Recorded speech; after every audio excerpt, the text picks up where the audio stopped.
chubby blue blood flowing through our veins. Sitting in the bleachers in the rain. We've shed a million tears and drank as many old-style beers out at the game.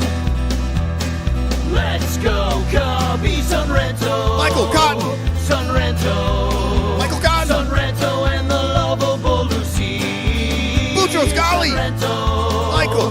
Son Ranto. Cotton. Son Ranto and the lovable Lucy. Michael Cotton. Son Ranto. Mucho Scali.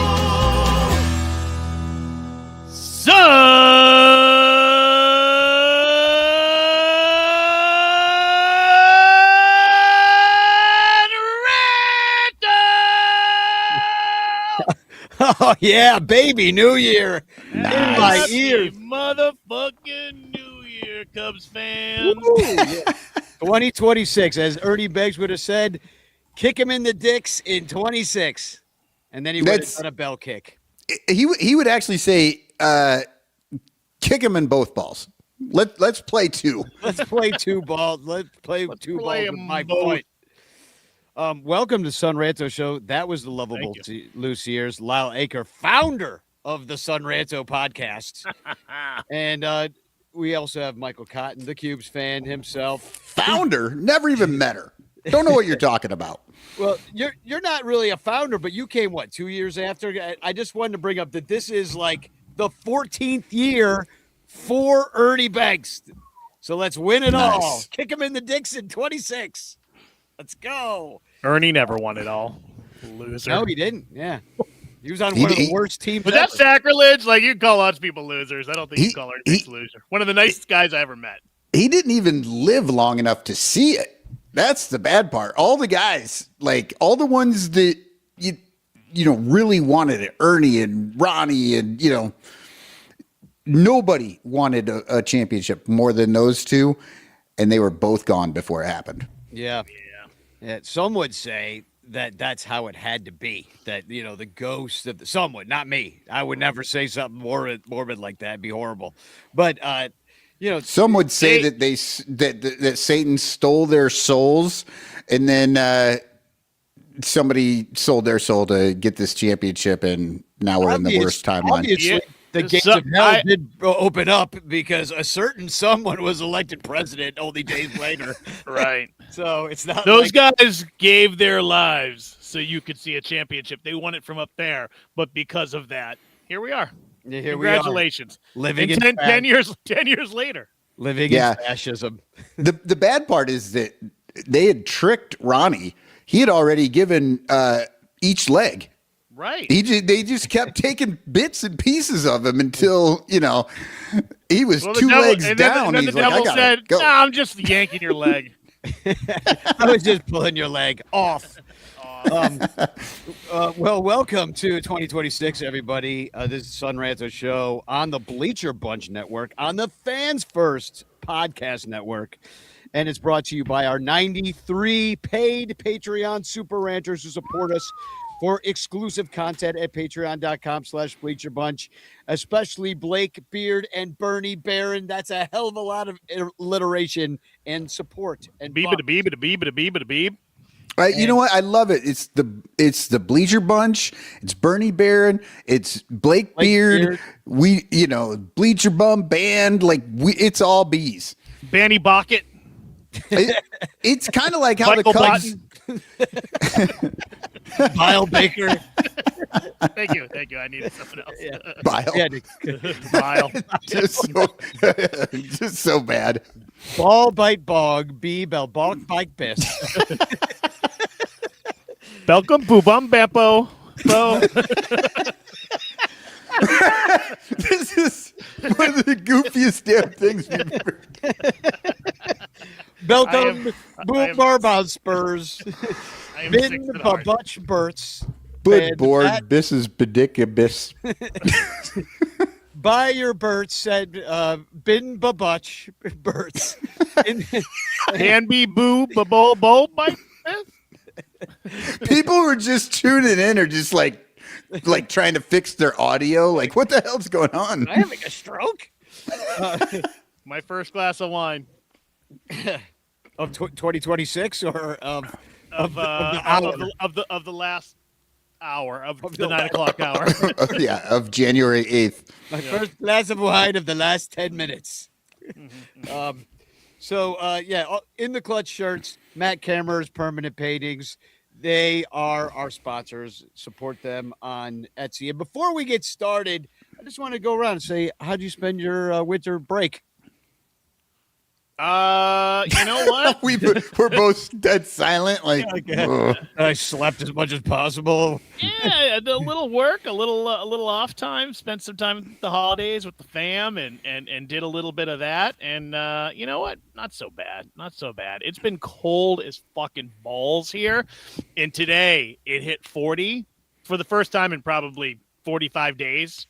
And it felt like summer. I wanted to put shorts on. I was like, oh my God, the sun was out. I was outside all day. It was great. I was just gonna say the Mainers were out there with their t-shirts and shorts and flip flops, fucking down at the beach. I mean, they're like that anyway. I mean, you walk downtown on any friggin' like Wednesday, and if it's above 0, there's people with shorts on. Yeah. Oh, It's wild. And they always say the same thing. You're like, well, my legs don't get cold. You're like, It's always it's always a fat guy with a beard. exactly. Always. I'm sweating. I got leg hair. He often has a Grateful Dead t-shirt on. yeah. And he looks really stoned. I just don't think he feels anything. He's so high. I haven't felt these things since 1973. Yeah. I felt nothing since 73. Cotton, what'd you do? How was your Christmas?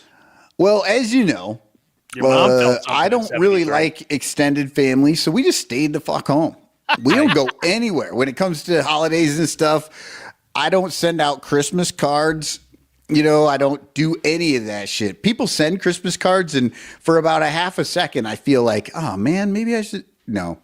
And then, I don't know where we even put them. I see them for 5 seconds, and then I'd never see them again. So, we don't do anything. We just hang out. But you know what? I love it. It was just me and Emily and the kids, and we were just chilling.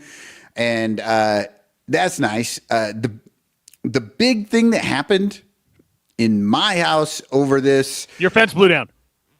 No. Again? Yeah. Nope. I'm going to show you. Oh, right I thought here. he was going to show Oh, us you got his a penis. dog. I was like, check it out. I got a dick enlargement. Hi, Stella. A Stella, get up here. puppy. Who is What- that? That's a collie. Dog content. Yep, Oh, this she- is gonna bring Oh, us. she's so smiley. Who Yeah. is she?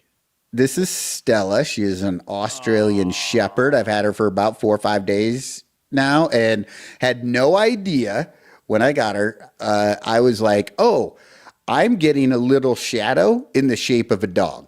Yeah, me too. I have not gone to the bathroom by myself in 5 days. It's like having a 2-year-old, right? It's better because because 2-year-olds get into shit and like break stuff, and Right. and you worried like they're gonna hurt themselves. She's actually 3. She's a 3-year-old. She's like a rescue, and Oh, Stella. she's pretty nervous. How many pictures of her are on your phone already, do you think? Between Oh, you and actually, your wife? only like a few. Okay. Yeah. Okay. All right. But she's been great. So that's our big. And that's Stella our big is the thing. name. Did she come with the name Stella, or you named her after the beer or She streetcar- actually- streetcar named Desire? Or the daughter of Paul McCartney. Yeah. Yeah, that's what it was. The daughter of Paul McCartney. She inherited the one leg Paul of McCartney. Ron Santo and Paul's wife. I don't even. Wait, did Ron Santo name his leg Stella? Yeah. Stella! Yeah. No, her name was Sadie when we got her, but we went with Stella. Ooh, Sexy Sadie. That's a good name for a dog. Sexy Sadie. What have you done? Paul, yeah. You couldn't have gone like Paul Hogan or something? Paul She's Hogan for Australian. She's nah, it's a female dog, and I mean, come on, I don't want to name her Crocodile Dundee. Angus Young, a good Australian rock Angus. star. Oh, I really should. Oh, I could have gone like Kylie Minogue, huh? Oh, yeah, she's Australian. Yeah, that yeah, worked. it could have Yeah. gone Kylie. But I yeah, like Stella. She's cute. yeah. You'll have to send me. You got to text me a good picture, so I can. I can show it to Ziggy. He can, Yeah. So that's been the big thing that happened in this house. So That's awesome. Yeah. I pulled apart a bunch of. I had all my mom's albums, and that meant I had like a bunch of pictures of my sisters and her kids and stuff like that. But and so I want to give everybody pictures of their families and stuff. So, but check this out. Down memory lane. I've been a Cubs guy for a long time. There I am. That's my T-ball team. Oh. I was a Cub. You can see me there with my little C hat. Isn't that incredible? I found it. I didn't. I forgot that I was on the Cubs. Nice jeans. Yeah, we didn't even see, kids. If you don't know, back in the day, we didn't get these fancy uniforms. They literally had us play in whatever pants we already were wearing. yeah. Like And the jersey, show that picture again. That jersey is just a T-shirt. Yeah, That is just a ring T-shirt, which any self-respecting like hipster in 2005 would have spent $50 for.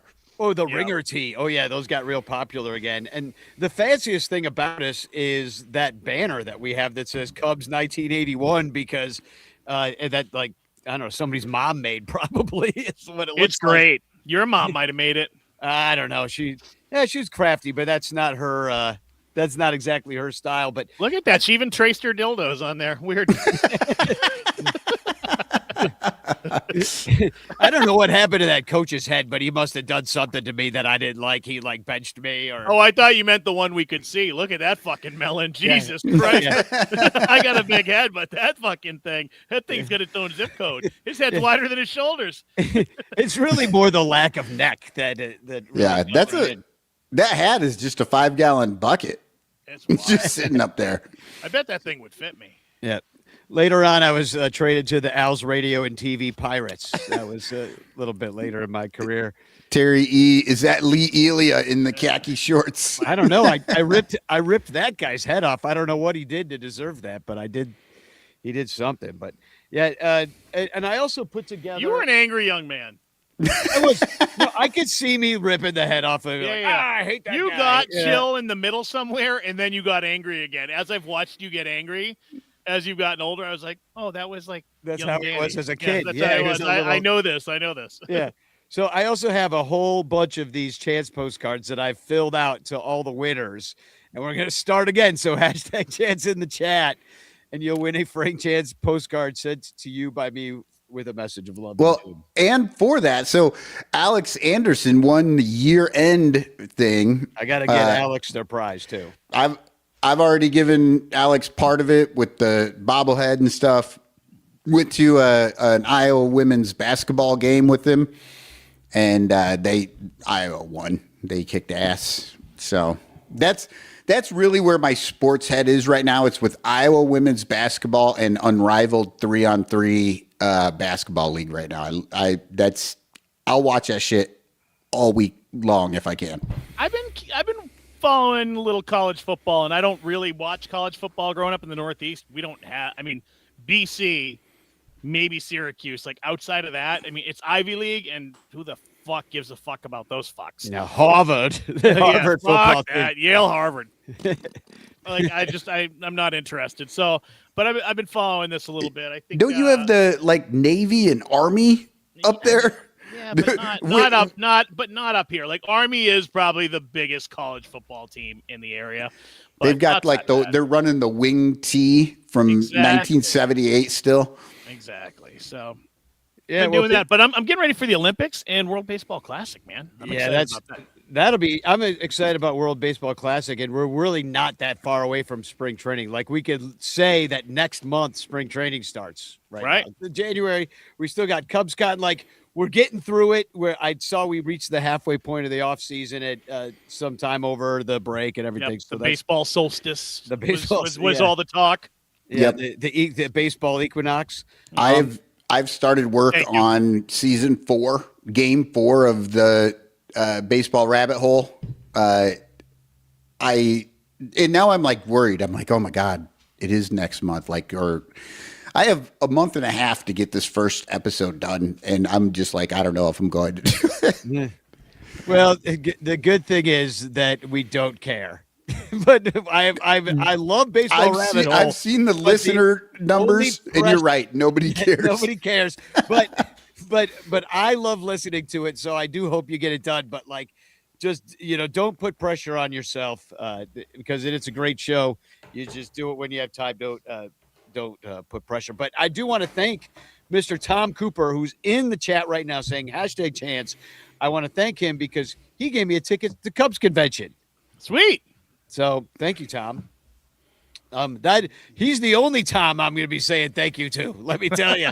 Oh, There's another time there that I'll be saying something else. You too. But I mean, he got you a pitcher. He did, but we'll get into that in a second. But first, I want to mention that one of the other things I did on my winter break was get a really good start at going through the calendar and getting the calendar picks for the Rancher calendar. And I'm going to put the link to where you can buy it, sonranto.com/calendar. But I want to share a couple of the pictures that as I was going through this year, because I really hadn't taken a look. I just kind of lived the year. Took a bunch of pictures. A bunch of other people submitted photographs as well. Some of these I'll show to you right now. But a lot of good memories. Some stuff that I really hadn't remembered or thought about since we took the picture. But here's a real nice one. This one's from Jeff Bjorn. Oh, that's beautiful. Took that from the bleachers, the right field bleachers, which I don't know what the hell he was doing over there, but. Well, he was enjoying the game. That's what happens in the right field. You actually just get to sit over there and enjoy yourself, and you don't have fucking asshole college kids doing cup. Well, they probably are doing cup snakes, but less of it. But look at those cotton candy skies, and it just that is an exact feeling. That photograph puts me there. And I love that he was able to just have it perfectly set so you have bleacher fans are the greatest in baseball, except for that one person's head is kind of covering the greatest. Yeah, he should have punched that person in the face. But check out down Jeff in front, asshole. Here's another one of Jeff. This one might make. I don't know if any of these are going to make the calendar, but I just thought it was funny. There's Jeff with all these freaking hot ladies. Way to go, Jeff. Yeah, these ladies are hot to try. I want to party with them. Oh my God, look at them. Just all matching costumes. That back in the day, they would go all night long partying. They were the fireworks for the 4th of July there. Yeah. You didn't need to drive to Indiana. You had them. No, if you went to Indiana, it's a different look. So we also had my nephew Hawk's first ball game with my sister and her wife. This is her first Cubs game, his little obvious shirt. And then we had Johnny's bachelor party. There we all are in our other shirts. Hell of a good time. See Eric Wheelo up there in his Brewers hat. And then Ronnie Woo Woo got taken to the game by the Pearl. So God bless them for doing that. I mean, God in the totally not Jesus-y way. Right. Zeus. We know it's Zeus. Yeah, exactly. We're talking about Thor. But I like this one. Speaking of Thor, look at Captain Cubbo, our superhero. This is after there was a huge comeback win. Cubs were down big, and they just nipped away at the lead. They came back. Forget which nice this was. Look how warm they all look. Mm-hmm. Yeah. Oh, yeah. Wearing shorts. Yeah. Yeah. And for some reason, there's still water. some dude in a fucking Lions jersey. Yeah. What the hell is that? You're at a baseball game. That was before the season. Yeah. And then this is the view from Mike's seats. This is another photograph that kind of puts me there, just sitting at Wrigley down the third base line. Cotton candy clouds. Yeah, it's something about the clouds and getting that that you just feel like it's open to everything above you, that really pulls you into these pictures. And Michael, you'll remember this night when we all were hanging out in Cincinnati with the Spanish language crew. Oh yeah, You're actually, where are you? Oh, there you are. Right. in the I'm front. right Yeah. lower left, right in front of Miguel. But yeah, you're like Really the milk close. you're like the milk in the fridge. I can't find you because you're like right in the front. That's going to be the title of my autobiography, The Milk in the Fridge. And then, this one's hilarious. So right after Sandberg died, we heard that the Brewers, the next game I think was against the Brewers on the road. So me and Basket Man Josh went up there. And we got the Euchre seats up by the Bob Euchre statue in section 422. And we took some pretty disrespectful photographs, including this one of Josh giving Euchre a handy. Oh, my gosh. Oh, it cracks me up so much. And then put the lotion in the basket. Yeah, basket man. And then there's That this one. only kind of looks like Bob Euchre. It looks like him. Bob Euchre's the one on the right, Lyle. Oh, okay. Thank you. I was so confused. And then and it's disrespectful because he's dead, but in statue form, it's fine. And Why then, is it painted? Were they too cheap to like get a brass statue? Is that made out of like paper mache? I don't understand the statue. I hate it. kind of Hall of Presidency? Yeah. Why did they paint it? Is it wax? What the fuck is that? It's an abomination. Why is it 3/4 size? Well, what is he that little? It's fucking. I mean, Basket Man looks like a giant sitting next to him. He does. I hate it. Yeah. Bob Euchre deserves more. Poor guy. Put him in the. He deserves like 4 more inches up. Must be in the front row. Well, Josh is giving him 4 inches right there. And I love this one of Basket Man. This is actually my laundry basket that I brought to Ranter Fest. And there's Josh. He signed my laundry basket. It says, Basket Man, I got a little overzealous this time. And So good. the last one I wanted to show, and there's so many good ones. He really should have his own booth at CubsCon, just selling baskets. to sell a basket. Easter, hey, Easter's coming. You know, he could be out there selling Easter baskets and maybe make a killing. And then this final one. Do you remember when we beat Milwaukee twice in the same day, and we flew the double W? Oh, Look at that! Look Yes. at that! double I W. I got a bunch of pictures of the double W. That's one of them. So that just made me smile. That when I was going through memory lane, and I saw Why is W the only word in the English language that doesn't have its letter in it? Right. It is really strange. This makes me mad. Sorry. Anyway, English makes no sense. I have no idea why we're so fucking proud of it. I was thinking of I want a T-shirt that says Iowa, 3 vowels and 2 U's. Yeah, I like you. Okay, You were well, sitting there but thinking I about got it for a there. second. yeah, I was like,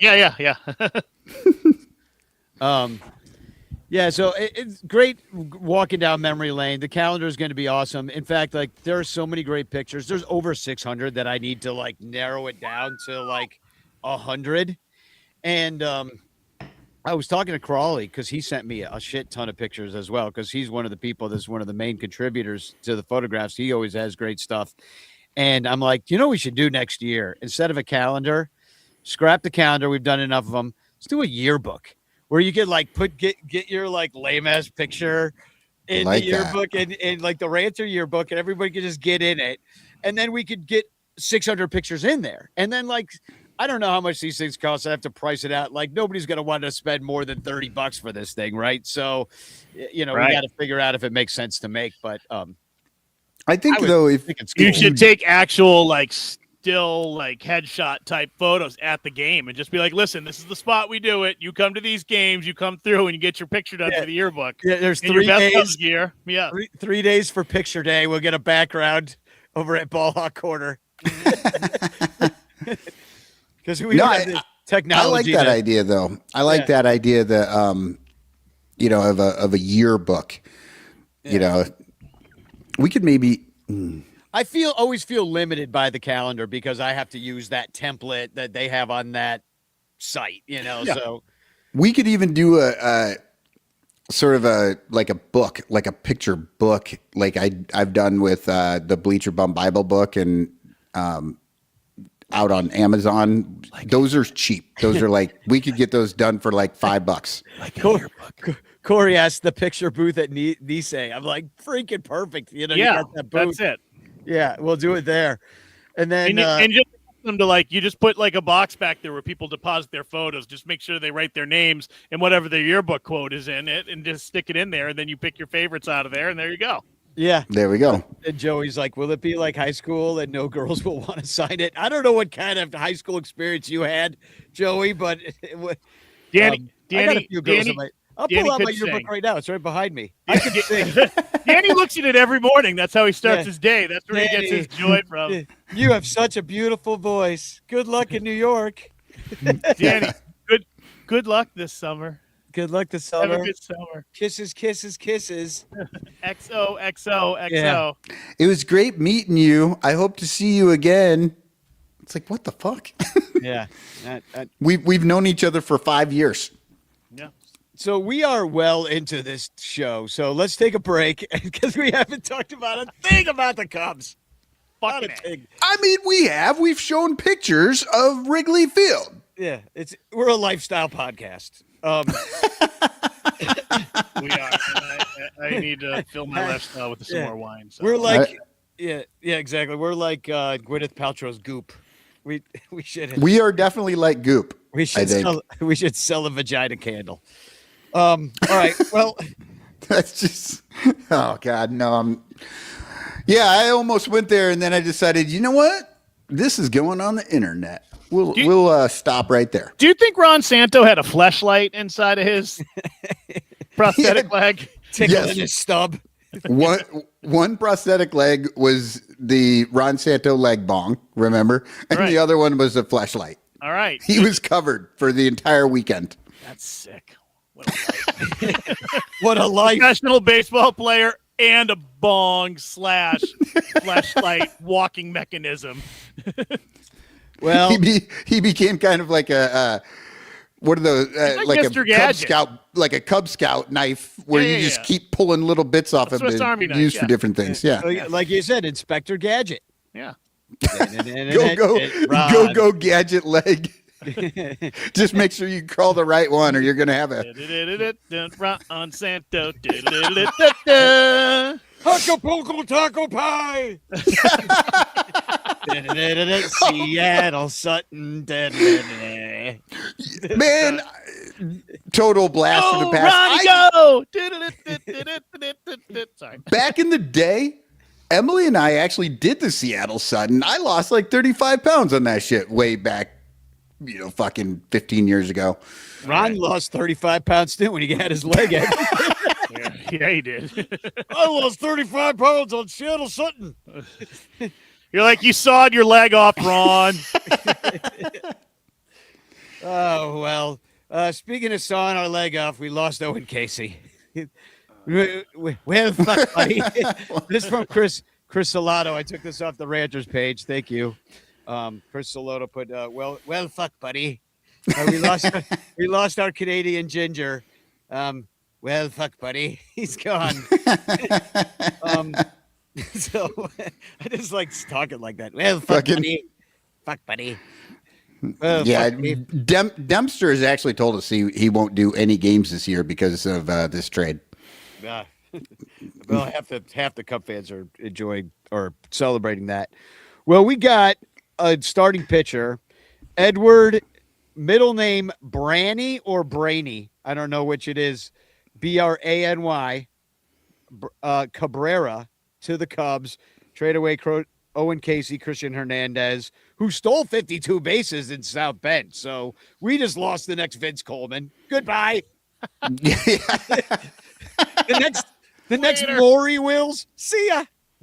Have fun in Miami.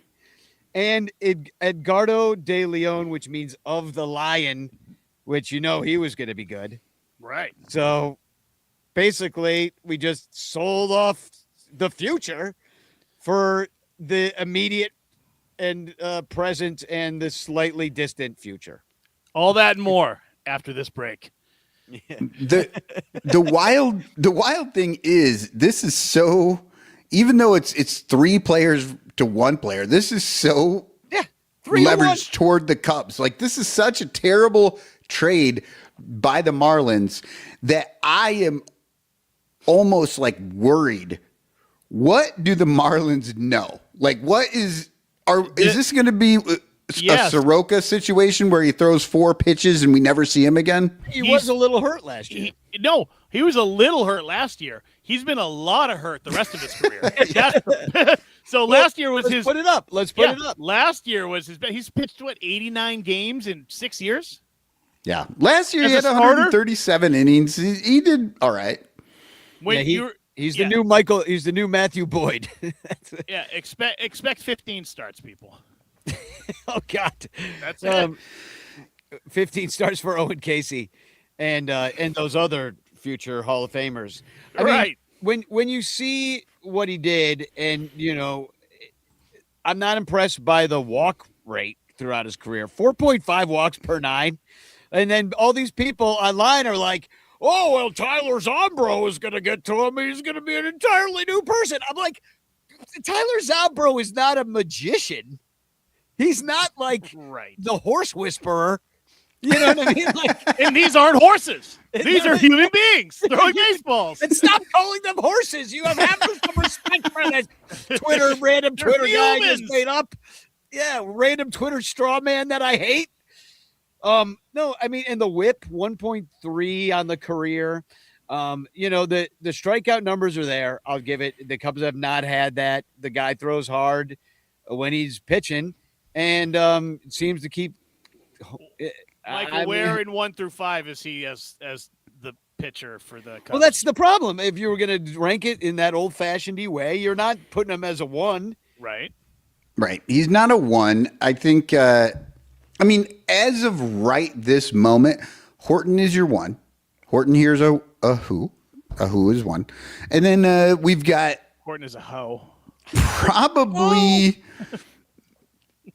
If we're going on what we saw last year, Boyd is your number 2. Right.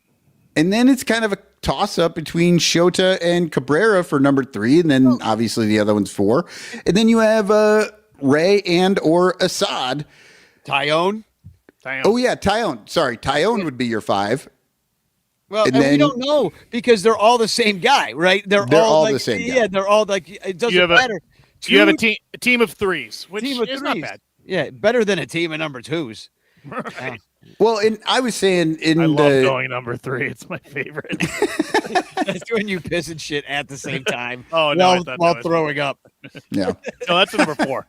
That's a 4. Yeah. That's a Cincinnati 4-way. You put that on some pasta. It looks exactly like a Cincinnati 4-way for sure. Yeah. There's really no difference. No, I was in the Discord today talking about this, and I was like, they really should, after all this time, just go to the 6-man rotation and use Assad and Ray as your 6th starter, right? Like, and just see if they can actually take 4.5 innings. You know what, Michael? Stop encouraging the pussification of the fucking world. These guys used to pitch 9 innings every 5 days. These guys go out there and throw 160 innings a year. People are like, woo! I'm like, Nolan Ryan was out there throwing 585 innings a month. Exactly. Yeah. Yeah, I think Boyd led the team last year, and his arm was supposed to fall off after 100 innings just because we pussified him in our minds before the season even started. We're like, well, this guy can't do it. Yeah. And I think he went 180 some innings, and that was like tops on the team. It might have been tops in the majors. Can we go back? Can you guys rewind your minds a year and think about you didn't have a lot of hope for the pitching staff last year at this point in January. You're like, I don't know these guys. And even before the season started, you're like, they might be okay, but all these guys, but they all performed. Actually, I think the higher starting than expectations. Lyle, I think last year at this time, the starting pitching, people were actually kind of up on because they were like, well, we have so many guys. And then by June, I think we were down like three pitchers, Right. and everybody was shitting bricks, not You're right. realizing. You're like, right. It was after. You're right. It was after about a month and 6 weeks in. We were like, well, they suck, and then everybody stepped up. They never replaced Steele. I mean, you replace Steele right away, you maybe have a bit of a different story. You certainly have a better chance to get through the Brewers when you ended up a pitcher short and a hitter, maybe a hitter short too. Well, and now we're still a hitter short. And the Cubs could have gotten Cabrera at the trade deadline last year. Now, everybody was upset about that because it was like they wanted, I believe, if I remember, they wanted Casey, they wanted Wiggins, and they wanted Shaw. And everybody said that's way too much. I was like, I don't give a shit. Those guys aren't ever fucking playing. Like, other than Shaw, we're not really going to see him that much. Trade him. I would have rather had Cabrera last year for the end of the season than those three guys. So the fact that the Cubs, circled back around in the offseason and then basically got Cabrera for one of those guys and then two guys that, again, we're never going to fucking hear about again. Who cares? Like, that was maybe future Hall of Famers. Future Hall of Famers, yeah. As an off-season move, this was a very good move. But I honestly still think they fucked up by not making that trade at the trade deadline because they probably would have made it past the Brewers if they had. Well, they got him now, and I did find some. And they only have 162 games before they get another chance to get past the Brewers in the playoffs. So. Edward Cabrera, the thing I kind of find interesting about him is that he throws a lot of off-speed pitches. So even though he dials it up at 95 or higher, he uses mostly off-speed and uses a curveball as an out pitch, which is just kind of interesting. He's got a bit of a different arm angle. The one thing I found is weird is that the league on average hits. Sorry, I'll put that back up if everybody's looking at it. The league on average hits him harder than your average pitcher overall, but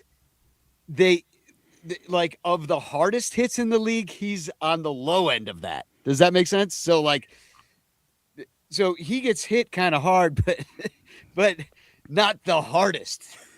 You know what I mean? Like, they're not like squaring him up big time because he's got all these different pitches, I guess is what I'm saying, is maybe another way to put it. Well, and it'll be a different look on the staff, so that's good. Different look on the staff and a great defense behind him. Yeah. When they hit it hard, I mean, like 60% of the time, it works 100% of the time. They fucking rock it. But it's still only 60% of 100% and 100% of 60%. So we really don't need to fucking worry about it. Right. 50% of the time. You should work for 60% of the time. You should work for Trump's drug company. Danny's looking at me like no clue. That was an You're going to save 1,000%. I'm like, wait, so I'm getting paid now? 1,000% minus 1,200% plus 60, which will take off the top and send you a check. Terry E reminds us that there was a trade this time last year. Luzardo for Casey until Dr. Nick nixed it. Yeah. The Cubs medical staff, because we know that they are a crack team of medical professionals, said that Luzardo just wasn't going to be able to hold up. He wasn't going to be any good. I'll tell you this much. I have lusted after Marlins pitching for a long time, and it's nice to see that they finally got a deal done with that team because they have had a pretty good track record of getting some, especially like some great Latin prospect players that they developed from the Dominican leagues and stuff. That's where he's from. Cabrera's from. He's from the Dominican, and the Marlins, for whatever reason, have focused on that area of the world, probably because they're in Miami, which is, of course, like pretty right. Probably because they're there every weekend. They just literally like take a quick trip to the Dominican Republic. Yeah, it's part of the same island chain, really. Is Cabrera going to be playing in the World Baseball Classic? I have no idea. But I will say this, though, about the move. We lost out on Imai, went to the Astros coming from Japan. I don't know if you can compare these two pitchers, but Imai seems like he was a pretty decent pitcher, projected to be decent. You never know how it's going to go. But Imai does not cost you, Owen Casey. Imai just costs you money. And it seems like the deal that the Cubs could not match and go up above for Imai, it seemed like a reasonable deal. It seemed like a deal the Cubs could have done. It felt like basically the show to deal with inflation. Yeah, but 66 million or something like that. I don't see why they couldn't do it. It's not the dollars, it's the years. They have yet to commit to anybody for 3 Cabrera's here. True years. Nope. No. Doesn't matter. They have him under control for 3 years. Yeah, right. But they can get rid of him at any freaking time that they want. That is not a deal. They have yet to make a deal that guarantees a 3rd year to anyone. And that was the problem with Imai. He wanted, because I think he got 3 years, right? Yeah. And there's like incentives and buy-ins. And I didn't really look at it. Once we didn't get him, I'm like, I'm not looking at this contract. Just, the money. We could do that. We could have done that. They're not the Dodgers. The Dodgers have Danny doing their math. They're like, listen, we're going to sign you for 10 years, but in 20 years, we'll start paying you. We'll pay you double, but at a discounted rate. It'll all work out for you. It's going to be great. I mean, we should go to commercial, but I want to go to commercial on this thought because do we have a silhouette, Michael? We do. Okay, good. Because I want to go because think of it this Santos way. leg. These freaking sons of bitches. The reason they promise all this money in the future, they're like, we'll give you $80 million and gladly pay you Tuesday for a hamburger today. They know the world's going to be over. Like so they can promise whatever the fuck they want because what the fuck is $1 going to be worth when they're printing it to Kingdom Come to pay like all these freaking crazy ice Nazis to run everywhere. It's all out of the debt. It's all Trump's like $1.5 trillion for military budget just because he feels like it. Dude, they're printing the dollar into like basically Zimbabwe hyperinflation. Yeah. So like that's why these assholes are like, we'll give you 80 billion tomorrow, no problem. And it's because they know they're not gonna need any money. They're making $1 billion a day just in fucking interest. They're just like fucking around like, oops, I accidentally bought Intex instead of Intel, and Intex is now worth $1 bazillion. And it was just a mistake. But that's how they fuck around. They just like fuck around and make money. Rogue Wave Creative says, oh my God, did you see the Dodgers over the cap tax? Yeah. I did. It was like, I think it was $176 million that they had to pay out. But guess what? They don't fucking care because they made way more than $176 million by having the best damn team in the world and fucking winning the championship. They sold 160 million Ohtani t-shirts. Never mind jerseys, t-shirts. They're fine. Yeah. Yeah, and the Ricketts could be fine too. I mean, I don't know how much longer we're gonna sit here in this kind of like being one player short again. It's just like, when we come back, we'll talk about like how they did improve the bullpen. There's a couple other signings I just want to get through, but not right now. But we'll take a break and then come back and do them. But let's do the silhouette. Let's do the Son Ranto silhouette and take a Brizzake.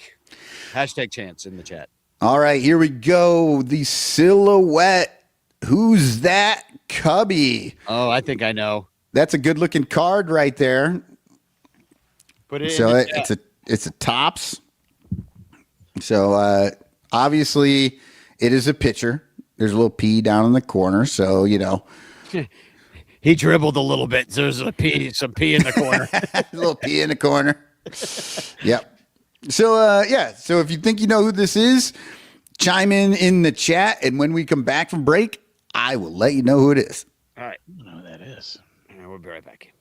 The Bleacher Bunch brings you great shows like Son Ranto, Cubs PS Plus, Bricks Behind the Ivy, Cup of Cubby Blue, and Baseball Rabbit Hole. But you could be getting so much more when you subscribe to our Patreon page for as little as $1 a month at patreon.com/bleacherbunch. Get access to our exclusive daily show Cubs Pod, where we recap every single game. Plus, be the first to hear Cubs music, get early access to events, and receive an invitation to join our Discord Cubs community, where fans just like you show up every day to rant and rave about our beloved boys in blue. Most importantly, 10% of your Patreon pledge will go directly to help the Lost Boys Youth Baseball program. So join us. There are perks at every level, like the Renter Calendar, absolutely free, and name recognition for you or your business. We are independent Cubs podcasters, and we need your support. Otherwise, we'll quit. Seriously, we'll all quit. Some of us might even die from your lack of support. In fact, the cutest little puppy you've ever seen will die if you don't support the Bleacher Bunch at patreon.com/bleacherbunch. We promise to spend all the Patreon money on tickets and beer and all the dog crap we have to buy just to keep our podcast rolling. So give us your money, and we'll waste it far better than you will. Patreon.com/bleacherbunch. Free trials are available, but don't do a free trial. Just join, okay? Okay. Patreon.com/bleacherbunch. In the clutch, in the clutch. Buy t-shirts from In the Clutch. Take it from the Bleacher Bunch. You'll love the shirts from In the Clutch. In the Clutch shirts are comfortable, stylish, and guaranteed to get you laid. Plus, they're proud sponsors of the Bleacher Bunch. Use promo code BleacherBunch for 10% off your purchase. Nice to feel and soft to touch. That's why you will get laid so much. Wearing a shirt from In the Clutch. And you can thank the Bleacher Bunch. In the Clutch, in the Clutch.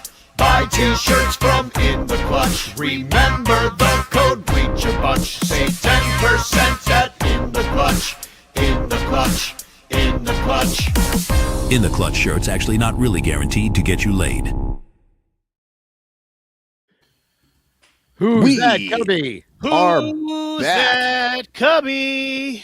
We have some guesses in the chat. Terry E has a Sutcliffe with a question mark. Does kind of look like Sutcliffe, but it is not. Dominic Gloro with Darvish. Tom Cooper with Jim Bollinger. Ooh, I see. Deep cut. Maybe. Yeah, deep cuts on the Jim Bollinger. Ted Lilly from Artie Boucher, Mr. Fourth Row. And you are all incorrect. It is. Who do you think it is, Danny? I think thought Danny it was knows. Darvish. No, I was with Dominic. Darvish. Yeah. Oh, you thought it was Darvish. Me too. I did, yeah. Oh, well, no, it is Koji Uehara. You know what, Lyle? Koji says. We were doing the Son Ranto show. You were going to be back for the first time in like a month and a half or something. I was like, you know what? Let's get us a former Cub, former Red Sox Yeah, I legend. had that one. Yeah. So let's just get through these the Cubs did pretty much change their bullpen, which they did 3 times last year. In the middle of the year, they started with one bullpen. Now, They can I got ask? another bullpen. I think they did a good job. You know, some guys left, some guys came, but it feels equal. I think that better? they switched things around and that it feels like it's about the same as maybe it ended last year, but we don't know. Which is okay. Yeah, exactly. I mean, I'm going to not pass judgment. At least they seem to replace the guys they lost. So, Yeah. I mean, what more could you ask for? At a level equal to major league pitching, and it doesn't feel so. Yeah, They seem like that's people how I that felt about it. I was like, know all right. what they're kind of doing. Yeah, I mean, and we'll start with the one that's probably the best, which is Hunter Harvey. He's been around. He was old Bunter Barvey. Okay, Oh, but Bunter Barvey, this motherfucker has a last name for a first name and a first name for a last name. He is not to be trusted with the baseball. Does he have a middle name? Can't see it. Luke. H. I actually looked it up because I was like, what kind of middle name does a guy named Hunter Harvey have? And a guy like him from North Carolina is A Luke. biblical. Luke, yeah. So, yeah, Hunter, he got one biblical name because I don't think there's a Saint Harvey. But you know what it made me think of is I know But Athena is the hunter goddess, right? yeah, she is. Yeah. Reminded me of the old Honeymooners show. And there was an episode where they're at the pool hall and Ralph and Norton want to play pool. And this little nerdy guy comes up. He's like, it's our turn to play. And he's like, I'm going to tell my friend Harvey that you're not letting us play. And Ralph's like, Harvey? Harvey? Oh, I'm so scared of Harvey because it's like a nerd name even back I then. love that Danny's doing a fucking impression of Jackie Gleason from the Honeymooners from like fucking 80 years ago. Listen, what a great show. And this is our I mean, you're all of a sudden doing impressions and references to a show that is almost as old as the Cubs World Series drought was. Yeah, pretty much. Well, anyway, it made me think of that almost instantly.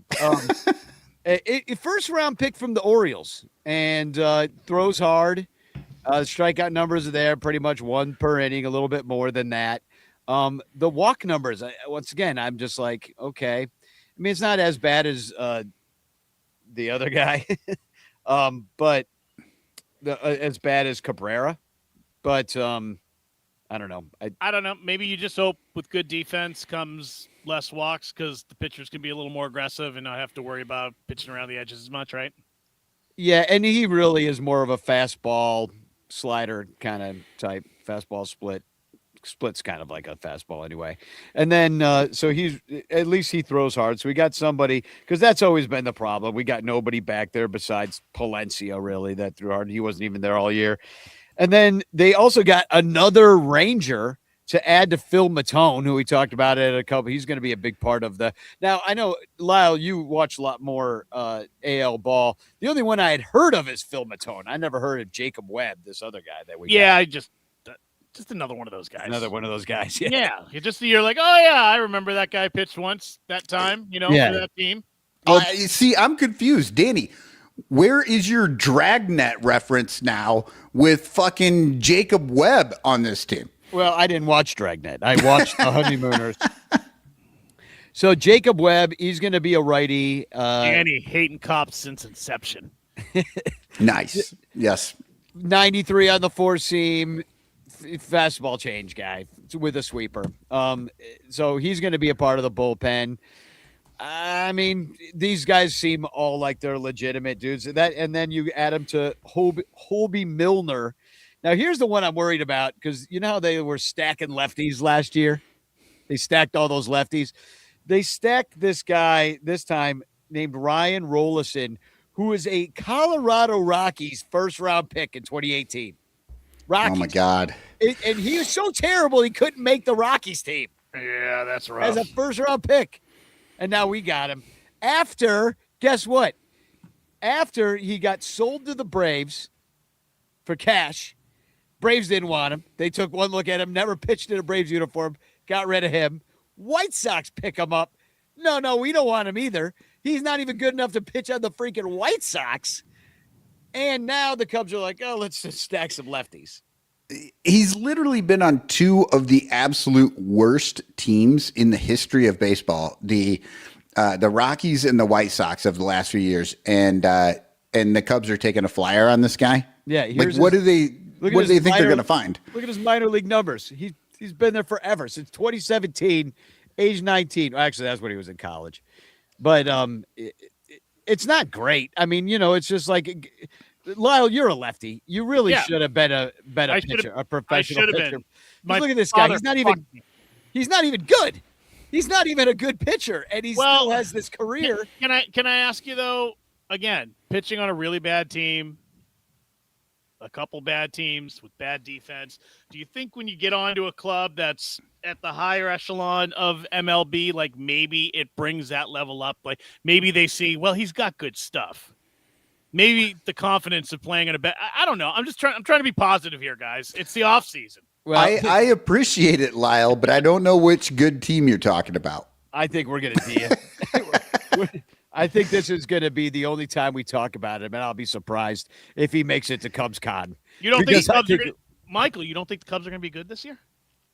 Well, I mean, they're going to be as good as they are every year, which is just fucking right around 500 for most of the season.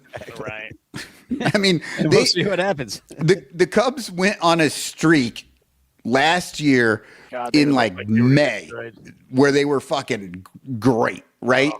And then the rest of the year they played 500 ball, and what they end up with 92 wins. Yeah, those are those 12 wins that they got in May. Yeah, that were extra. Yeah, I think Tom Cooper has a good point about this Rollison guy. Iowa Cubs need some people on the roster, and I think that's what he is. We signed Caleb Thielbar, which he did quite well for us, and then if you got not everybody's an MLBer, man. Not everybody's going to make the 25. You know, I mean. I'm just reporting the news. We got Rollison. Somebody's got to live in Des Moines. To be honest, the only reason I brought him up is because I'm like, how shitty do you have to be a first-round pick of the Rockies and not make the team? Like, how it's not like he didn't pitch in the minors. Do you know anything more about him? Is there any injury history or whatever? Like, it's weird. I mean, first-round picks are so hit and miss in MLB. There's so few. I mean, they did something, all the number one picks over the last 20 something years, and there was like two that actually like had decent. Maybe he got caught at a donkey show in Tijuana or something. They don't want to bring him up. Right. But no, he made it up to AAA, and that was you, Danny. Oh, I always get him and me mixed up. And then Danny's just projecting onto everybody he's looking at. So Trumpian of you. Yeah, every accusation an admission. So Tyler Austin is the last guy that we got. He's a first baseman / outfielder. He's been playing in Yokohama since COVID, and he hit 26 dongs 2 years ago in Yokohama. And it's kind of like he used to be a Brewer. I'll put up his major league numbers. As I said, he hasn't been here since 2019, where he played for the Brewers. But 219 career batting average, 96 OPS plus overall this career. Yeah, I don't know. This is not moving the needle for me, guys. I don't know. This is your bench. Oh God. Yeah, this is another one. This is another Tom. We're going to just call them Tom Cooper specials. Straight to Des Moines. Well, I guess except for it's a major league deal, I believe. Oh, it is? Why? Yeah. He's a first baseman. They have a freaking first baseman. I mean, unless I read this wrong, and somebody correct me in the chat. I think Does he hit? He's on the 40-man, like, you know. Is he a right-handed hitter? Is that why? Aren't they still looking at Bo Bichette? I mean, them and like 5 other teams.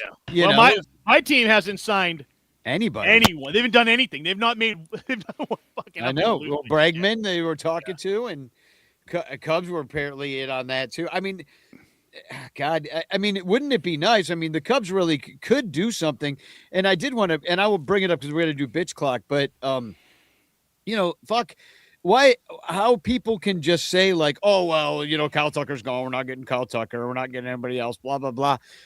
These are really good baseball players. There's a lot of really good baseball players without a job right now. And there's only like a handful of teams willing to do some of these big contracts. And the Cubs are one of them. Red Sox are another one of them. Yeah. And there's like 5-6 players left. There's Framber Valdez. There's Cody Bellinger. There's Kyle Tucker. And the Cubs should be, there's, who just mentioned.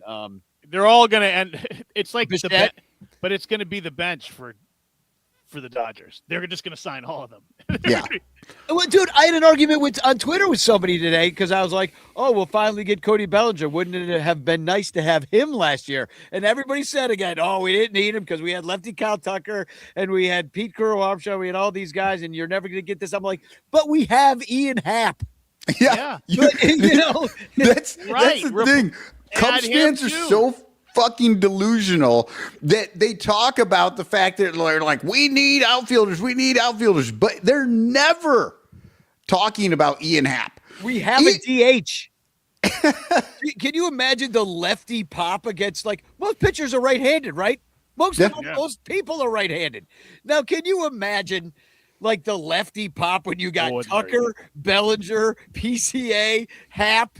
Like, and then Seiya just doesn't play that day. That's one of the days that he comes in, he pitches later in the game, and it's a fucking 3-run pop because he's coming off the bench. And then he's nice and rested, comes into the game later, you win 12-2. Yeah. And everybody cheers and throws their beers and goes over to the Cubby Bear afterwards and throws up on their neighbor's shoes. And Tom Ricketts makes another cool mill. So anyway, it's frustrating. So one question quick for Lyle here. So you're saying the Red Sox haven't done anything. We have been bitching about this over here for the whole offseason. The Cubs just will not sign anybody beyond 2 guaranteed years. Is that what the Red Sox are doing? Are they doing these like little minor league deals and like 1-year deals? About these big splashes and how they were going to improve the team and do all this shit, and they just watched every pitch go by.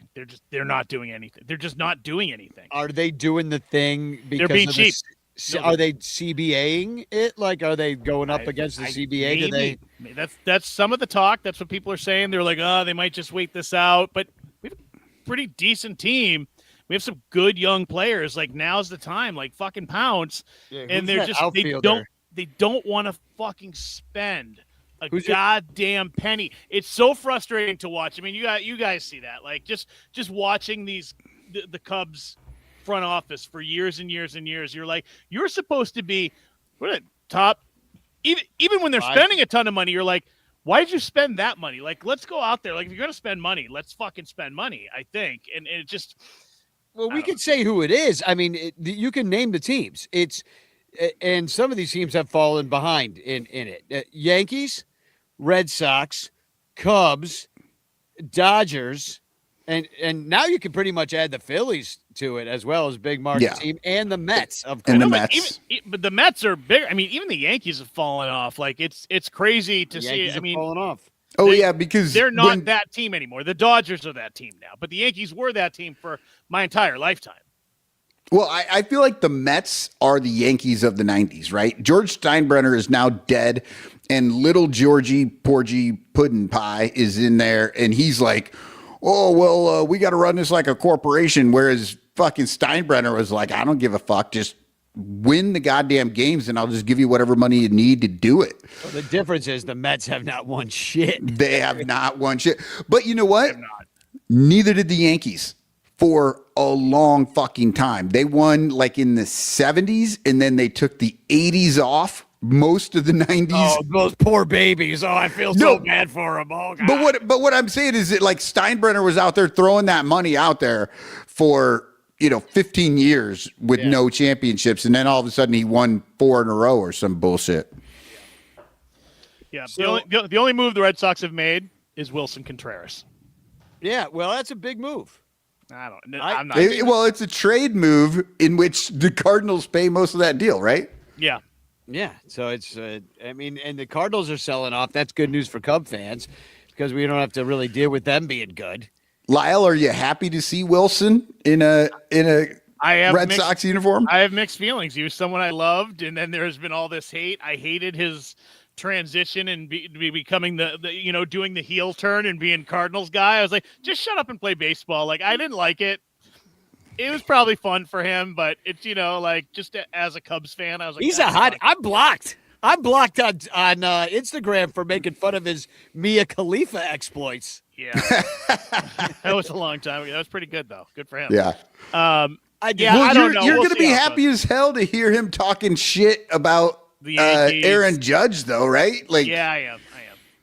And he's going to be out there fucking beating Yankee ass, just like getting people's faces. You're going to be happy about this. I know. I mean, shit. I wish Wilson was still on the Cubs. He could play first base over. I'd rather have him than Michael Busch. Michael Busch had a nice year, but like I love that fire that Wilson Contreras brings. And Wilson Contreras is willing to do anything. Like, he'll go play left field. He'll go play third base. He'll catch a bunch of innings again, I bet. I don't even know why they made him stop catching, because they didn't remember he couldn't frame. Well, now you got fucking robot umpires. It doesn't fucking matter. So you put him back there. Doesn't matter. Well, they made him stop catching because he got a little too close and somebody just hit the shit out of his hand and like broke his hand or something. Well, that too. Yeah. Yeah. So it was Arbitration Day where they all went and got roast beef sandwiches from the owners. So you want to run through these real quick and we can do bitch clock? Yeah, I wanted to talk about the arbitration because the deadline was today. And I saw in the chat, Terry E., Cubs just gave Assad a $1.8 million deal. And, and Terry says, there goes the Bregman. There goes our chances for Bregman. Up in smoke. Yeah. No, so today was the deadline. The teams and the players had to have their price tags in. And by today at the latest. Yesterday, they signed Justin Steele. They gave Justin Steele an extra $225,000. He's up to $6.75 million from $6.55 million last year because his fucking arm exploded, and they're like, "Yeah, that's worth $225,000." Right? Man. And then Javier Assad, That's pennies. he was projected at he was projected at $2 million, and now he's got $1.8 million, which is still, that's like double what he made last year at $750. But He's still, a valuable swing pitcher. I know we're all big fans of Assad. I love Assad, and I think they gave Justin Steele's fucked up elbow Assad's $200,000 that he should have had. Well, Assad was hurt last year too, but not as hurt as Justin. Right, he was. It was his fucking abdominal. And so apparently he has and this makes muscles in there. This makes Ricketts jizz his khakis. Oh Yeah. boy, this number. Oh, he loves this number. Oh, that's a good one. Yeah, get to it. Yep. And then Jizz of course them cleats. Edward Cabrera is in arbitration. He had to get his number in. They have not signed him yet. So they just traded for Edward Cabrera, but technically there's no signing. So wouldn't it be amazing if they trade for this guy and a week later they're doing arbitration hearings because he wants more money than they want to give him? I mean, that would sound like us. Yeah. So Gave but up the those are future, all only those three Hall of guys. Famers, and they're going to get nothing out of it. Yeah. And all this, so these three guys, all the guys in the cup, those three guys are the only three that had arbitration concerns. Steele and Assad have now signed, and Cabrera is still out there. So we'll find out what happens with him. Well, if you have any more things that we can bitch about tonight, you can add them to this list of Cubs fan grievances on the bitch clock. And let me just go through some of these. Kamiata 2 says Cabrera got $4.4 million. Oh, all right. Nice. It happened so quick. I was looking right up to 5 minutes before the show to see if anything had broken, and there's nothing. And now here we are an hour or so later, and they're like, well, "Oh yeah, Assad has a deal. Cabrera has a deal." That's live TV for you. Yeah. On the bitch clock. Okay, the number one thing, and this is something I added, is bloggers knob gobbling the luxury tax. I am so fucking. I'm just gonna do the rant right now. I don't. Somebody else can bitch about it, but I'm just saying we don't have to carry water for the arbitrary line that they set for themselves, which they've used as a de facto salary cap. We don't have to carry that water for them. They can do it themselves. So that's the number one. Losing Amai is up there. No Tucker. Why not? Losing Owen Casey. I'm sure there's some prospect pervert in you that could complain about that. No, not in me. Nico Horner trade talk. A lot of that. I don't know why you'd. I say if you're not going to try, which now with Cabrera I feel like they're trying. But if you weren't going to try, why not trade Nico? Is the last year's cut, and if you're not going to re-sign him, shuffle the deck. Have Hap play second. Who cares? Then creative writing for sports reporters. You want to explain that why you put that one there, Michael? Yeah, I put in creative writing for sports reporters because it does not matter whether anything happens. They just make some shit up. They just, Cubs are checking in with insert name. Like there's no, this is just fucking creative writing class for them where they're like, hey, Jonesy, is there a story for the Cubs today? And Jonesy says, no. All right, make one up. Yeah, I mean, it is tough for these blogs to kind of survive in the offseason. So at least But it's not even blogs. It's fucking all of them. It's ESPN. It's Sports Illustrated. It's the Sun Times, the Tribune. Every fucking one of them. Constant bullshit. They're like, oh, we have to put 600 words in the paper today. Well, Crawley and I are on a group chat in which we were asked the other day about whether Billy Williams had died or not, because there was all this fucking Chat GPT bullshit going everywhere about that Billy Williams was dead. And so they asked Crawley, and I don't know why you asked Crawley, because he already killed Pig Cat guy, and he didn't even die. So he doesn't know who's alive and who's not, obviously. So, but yeah, I mean, it was some Chat GPT fucking AI bullshit with a fake picture and a fake story. There's a lot of that garbage going around, and all the boomers are falling for it. Oh yeah, it's so well. And you know what? I want to agree with you that all the boomers, but this happens every fucking year. Every year, people fall for just dumb bullshit stories that are not real. I mean, the Nico Horner trade talks. None of that shit's like it doesn't matter. Nobody fucking cares. Yeah.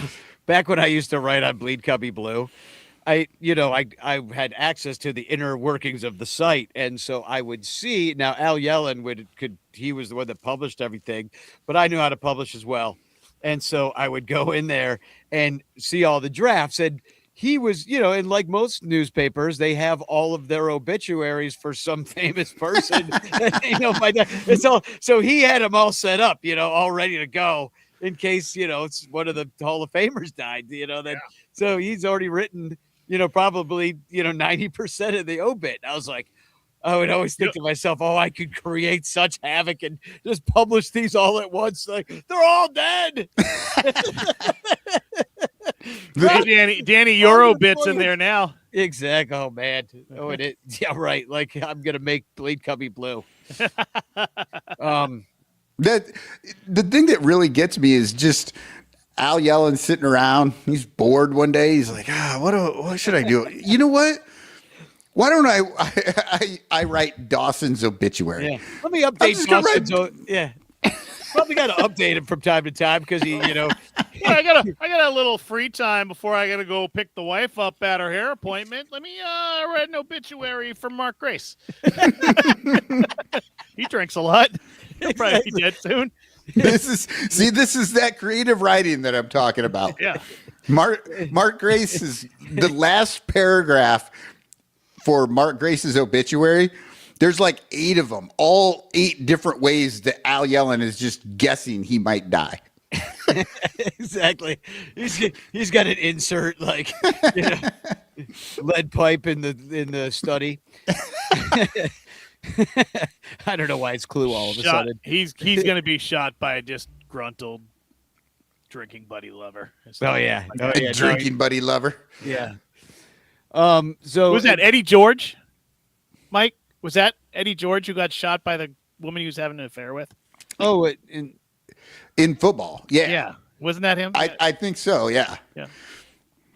Yeah, it's rough. You don't want to. He was on his couch, laying back, probably just unzipped his pants, got a beer, is about to watch some sports and get some hanky panky, and all of a sudden she's like, "I'm coming for you, baby." She's like, "Blap, blap, blap." He's like, "What the fuck?" And then he's yes. Remember, people, when you're making bad decisions, try to make good decisions about your bad decisions. Right. Because they can come back to get you. Good call. Good call. So here's some other things that can come back to get you, which I agree with this sentiment. This comes from Twitter. why Wrigley isn't celebrating the Bears right now. Like Wrigley's not done up any Bears things. There's no Bears things outside of Wrigley right now.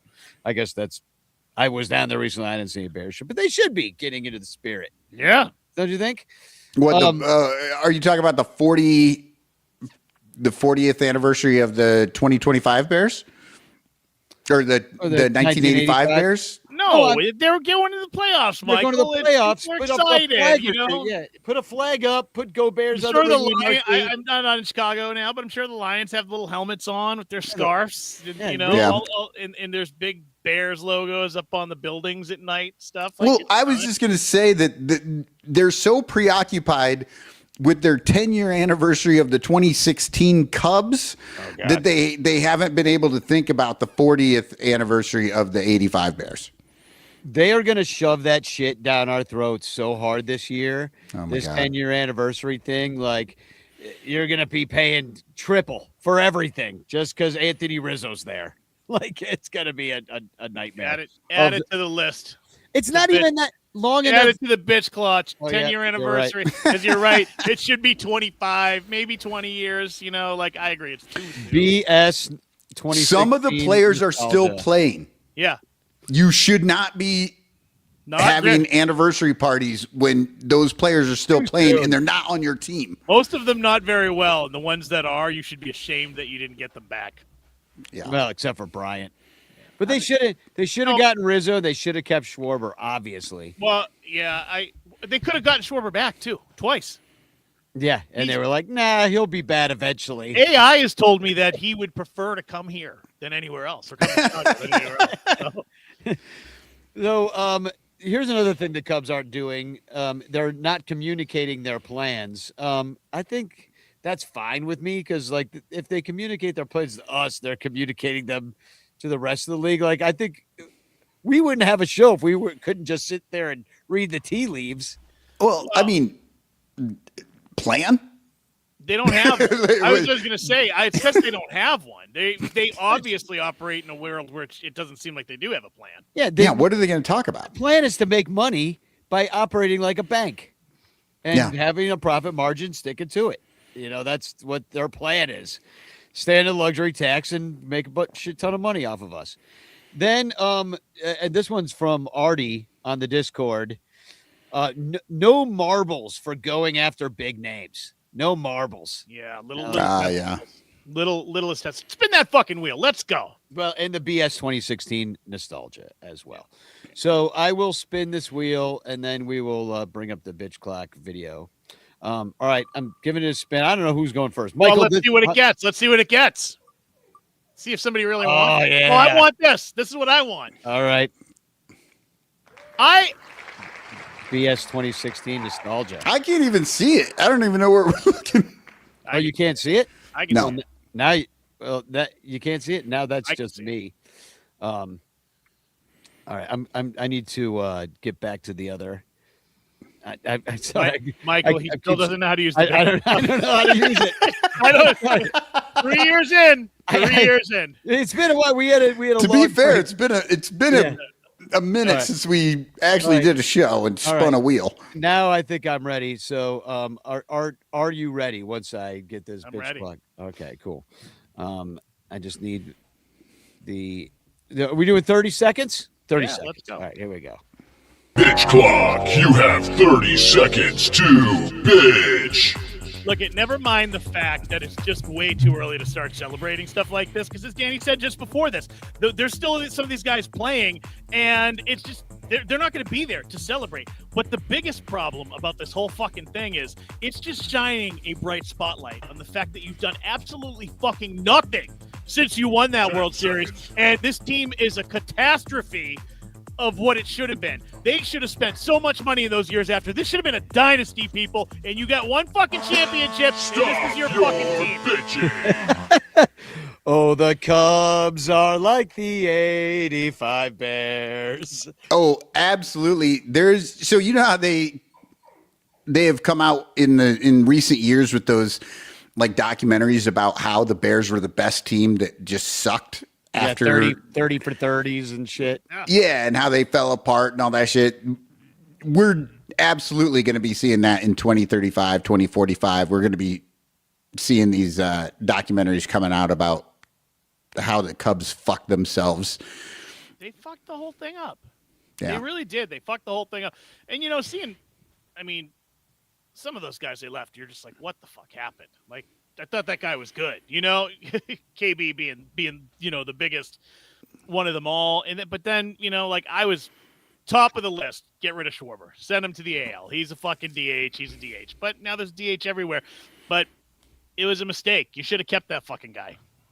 You should have kept somebody. It was money again. Now they would have. He was a cost. We could relitigate this thing forever, but it just goes. The bigger thing being, it's always been about the money since Cole Hamels got that extension from Theo. So that was the moment that Ricketts says, "Hey, let me talk to you real quick, Theo. We gotta have a chat about how this is going right now." And then I think Theo is so much smarter, dude, because to build something bigger and to keep that momentum going and being on the cusp of it all the time, I think would have been so much more valuable to that team over the years than what happened. I mean, there's been a couple shitty years in between. Rizzo talked about it on that Johnny Manziel Glory Days show, with the one that Eric Wheeler produces. Yeah, he said that they felt that when they didn't get the guy, like at the trade deadline, they're like, oh, they look around, they're like, oh, they're not giving us the bat this year, they're not giving us the arm this year, and they feel that, they know that, and they can't go as far. They don't get that juice, and it matters. Yeah, and people act like, oh, well, they couldn't do it. They had to get rid of this. But even if they don't win one, at least they were going for it. I would have much rather been. It looked like they weren't going for it, and that was the problem. They were like, oh, we won. Now we can just let it slowly fall apart, and we'll just save some of the scraps, but everything else can go away, and we'll look to the future, and maybe we got some young talent again. I mean, they did hit lightning in a bottle. I mean, every fucking guy that came up for a couple of years, you're just like, holy shit, they're all going to be stars. And they weren't. They weren't all stars, but, If you're going to win one World Series, at least be the Atlanta Braves in the 1990s. Yes. They won their division like all 10 years. They only won one World Series, but they won the division. They were always there. They were always in it. They always had a shot. Yeah, they always had a shot. And the Cubs, like 4 years later, had no shot. We should be having the offseason that Blue Jays are having. I mean, they're like, oh, let's get this guy. Let's get that guy. Well, the Cubs should have been having the offseason the Blue Jays are having in 2017, 18, 19, through there. And maybe now is the time you're like, okay, now it should be rebuilding time, and maybe they didn't want to go through that, but it just sucks. Sustained success. Exactly. If you're going to win one World Series, at least win two. Yeah, exactly. I'm with you. Saying. That's what we're saying. You know what I mean? All right, Michael, the fucking Red Sox broke their goddamn curse, and then would they win 3 or 4? 4, but 4. Fucking 4 goddamn World Series in Boston, and the Cubs got 1, and they can't even win the goddamn division 4 years later. Are you ready, Michael? Sure. I don't know I can't see the clock. I don't know why. Can you see it? I can't see the clock right now, but I see the big wheel. It's in the big middle wheel. Of the screen. Yeah. You can't see that? It's on the. I can't, man. I don't know what's going on. We got some. Weird. You got numbers? We'll have to tell you what it says. Yeah, you'll tell me what it says. Okay, you got no communication of plans. Oh, okay. I have to. Okay, are you ready? Yeah. All right. I got to get it going here. And action. Bitch clock. You have 30 seconds to bitch. All right. Cue the meme of the Colts head coach. Plans? You want plans? Plans? You're talking about plans? They have no fucking plans. We've been talking about it on this show. No one else. I want to tell you right now. Son Ranto, always on it. 10 seconds. They keep trying to catch lightning in a bottle. They are not building for anything. They spend a lot of money every year on 1 and 2 year contracts so that they can try and catch this fucking lightning in a bottle and then lose it all the next year. They have built zero. So you want communication? I'll give you some fucking communication. We're going to try this year. And then the next year, we're going to try this year. And then the next year, we're going to try this year. How about you try for a whole fucking decade, assholes?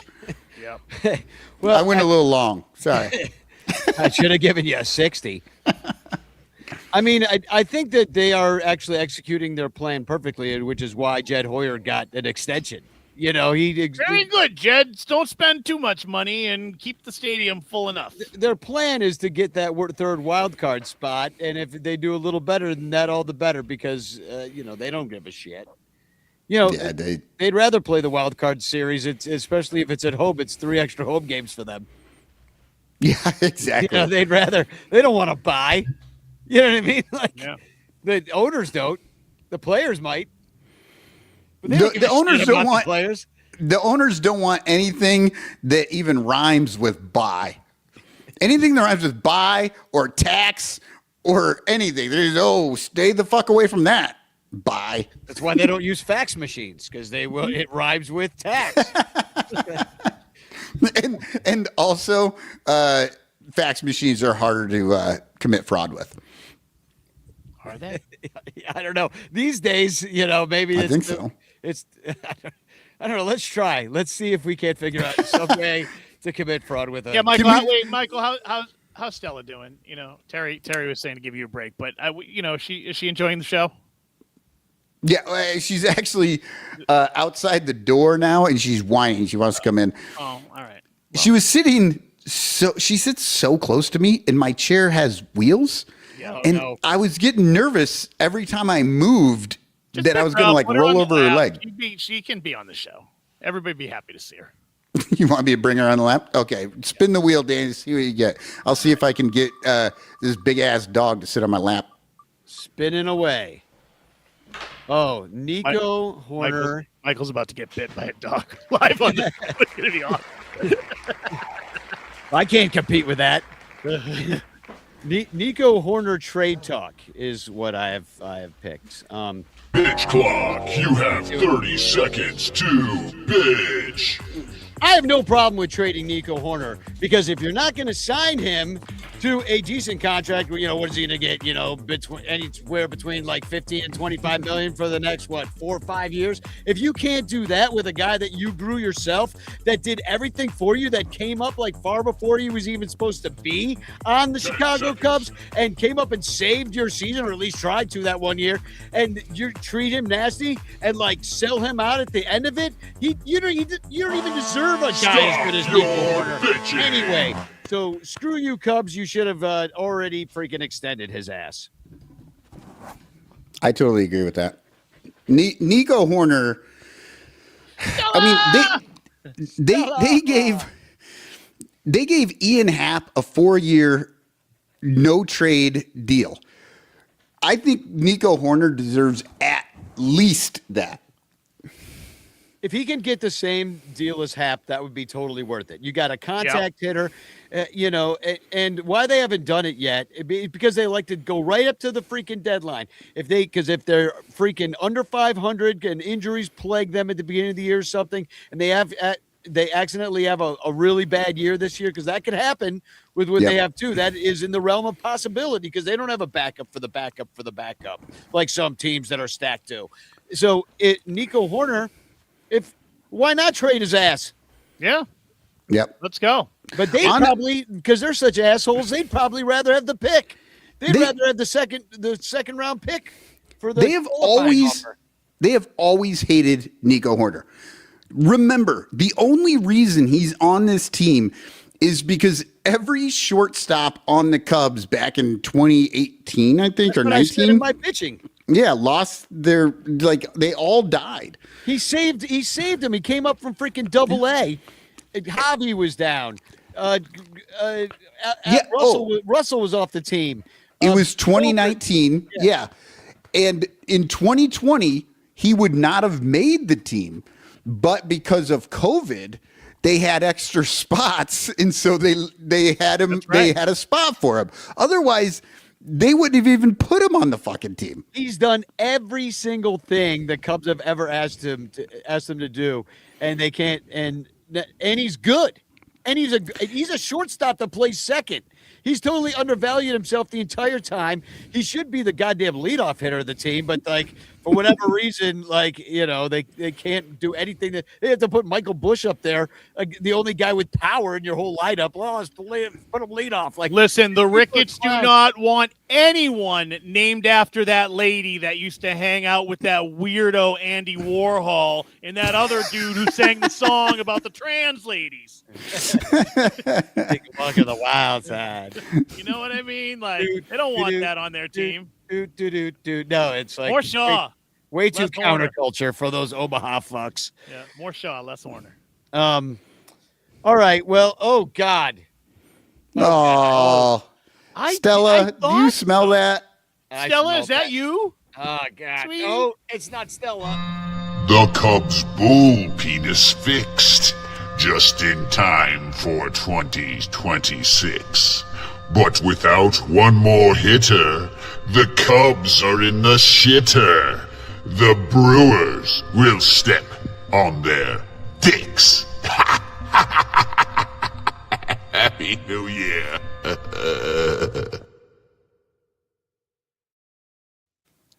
The facial expressions are frightening. Dick's fix, right? Fix Dick's. I was like, he's not even rhyming anymore. He did. He got it. It's good. Yeah, it's very good. He's given the Cubs a lot of credit if he thinks that somebody could step on that tiny dick. You think Tom Ricketts has a micro penis? 100%. You don't act like that if you don't. You don't buy a baseball team if you can get laid. Nerd! Well, you certainly don't wear khakis to a baseball game. We know that. Look at us. We sit around at 10 o'clock at night on a Thursday talking about a baseball team we don't even own. Because all of us did get laid, and we have wives and shit to do. Why do you think I didn't watch Cubs baseball in the 90s? Exactly. Like Lyle was there. He knows why. I know. I'm not going to say it out loud. It wasn't sex, everybody. No, I thought, to be fair to the younger generations, that like every Gen Xer and Boomer should have to share something they would have been canceled for if there had been cell phone cameras when they were kids. God. Like you have to share one thing. I'm like, I actually don't want to do that. No. It would be like, honestly, there's about a decade where I could find one thing a day. Well, the problem is there are actual pictures of some stuff, but I destroy them as soon as I find them. Right. Like, They're analog. Like, oh God. Oh, I'm gonna rip this up, burn it. Oh boy. Oh boy, I can't have this. So then well, at least it was fun, right? So announcements. I think we've set a date for Ranter Fest, and I know some people will be like, "Oh," and some people will be like, "Perfect," and that's just the way it is. But it really is about when we can do it, and as many people that can be there, and we hope y'all can come. But we're gonna do it on June 6th, and I think we should always do it around as close to June 9th as we can. Like it should be a celebration of 6/9. Like last year, got fucked because I was moving and all this shit happened. This year, though. 6/6, which is kind of I like that numberish. We're gonna do it 6/6/26. 666. Yeah, 6/6/6. And so Mark of the Two Beast. And then on the other date that's kind of set is September 19th. We're gonna go to Cincinnati and hang out there. Go over to Binsky's again. Drink Malort out of ashtrays, go to the Reds Cubs, sit in shitty seats and have a good time. I played poker the other night with a group of people, and they started talking about Malort and the whole table. There's 8 other people, and they were just losing it. it's the worst thing. It's what I'm like. I love it. I'm like, yeah, I like it. And they're like, no, you can't. I'm like, no, I can't. I was like, in fact, the last time I drank Malort was in October at a party, and I don't remember going home. We were walking home. Emily sat me on a step and said, don't go anywhere. And she went to get the car because I could walk. Oh, no. And then when she came back, I was gone. Yeah. Oh, no. You went and found the Malort? No, I went home. I'd already had all the Malort. And then I went home. But she's like, I don't know how you got home because I was in the car on the streets. You were not on the streets. How far away was it? About a quarter mile. All right. So all right, that's fine. through city streets. And when I woke up in the morning, I had a knot and on my forehead. I had like a burn on my shoulder. You So- were surprised by this story? I mean, my God, we watched you fall down a hill. Do you remember when we were so coming? bad. First, you fought a woman over a pool game, and then She fought me. She did. She fought Mike. But he was an active participant verbally. for players. Yeah, Yes. but no, she was being an asshole. It is true. You, but then you fell down the hill. Yeah, then I fell down the hill. Yeah, Not a grassy hill, people. tumbled down a pavement. Yeah, A street that goes here in Maine that goes straight into the ocean. It's basically a boat ramp. The house I was living at the time, it was straight down, and it was a very steep drop. I think it was like 15-degree grade or something like that. It was nuts. And Michael just started rolling. We were like, oh God, he's going to fall in the ocean. And what's amazing is I got up from that and I had less injuries than when I got home that night with the Malort. Yeah. well, So- I'm going to have Malort at CubsCon next week. So whoever's going to be there, I will bring that with my little mini cups and pass out free Malort shots courtesy of the Son Ranto podcast.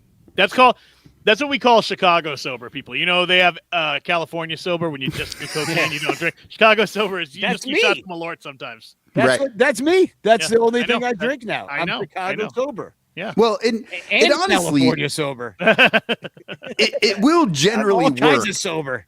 Yeah, because even though Malort, Jamaican sober.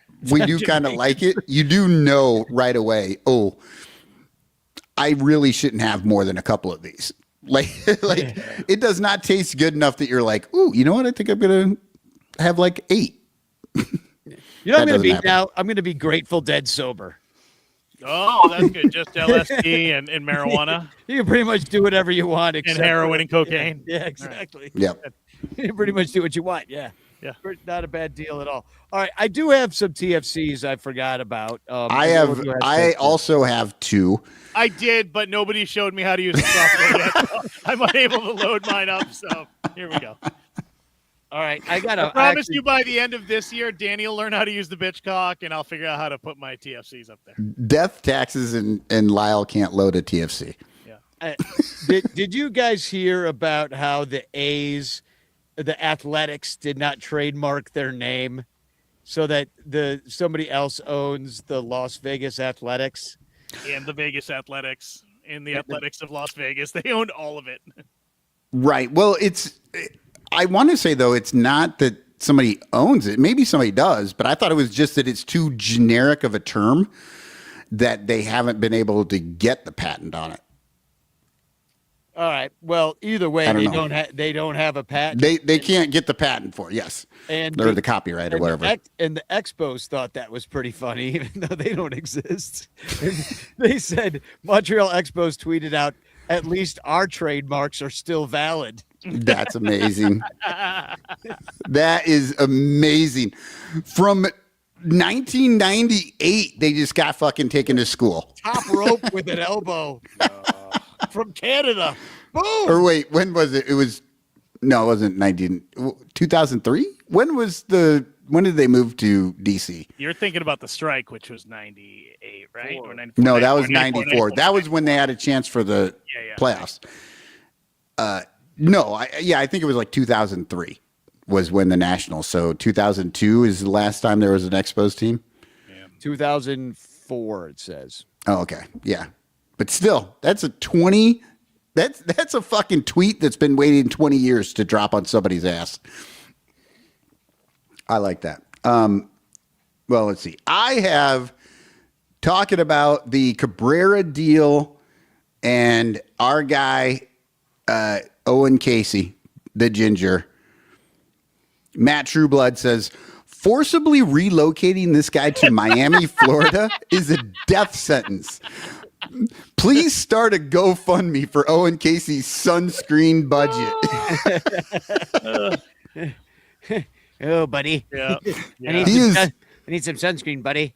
I can see the Right back now. of his head. Poor guy. So He is gonna very miss- pale. I'm going to miss that ginger. I am. He's a future Hall of Famer. It really sucks.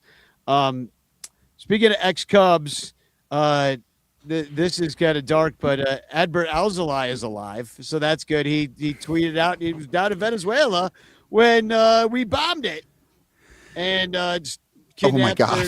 kidnapped that Survived asshole leader. And so Adbert Alzolay tweeted out, "Survived bombing." Check. This is the most insane picture I think I've ever seen.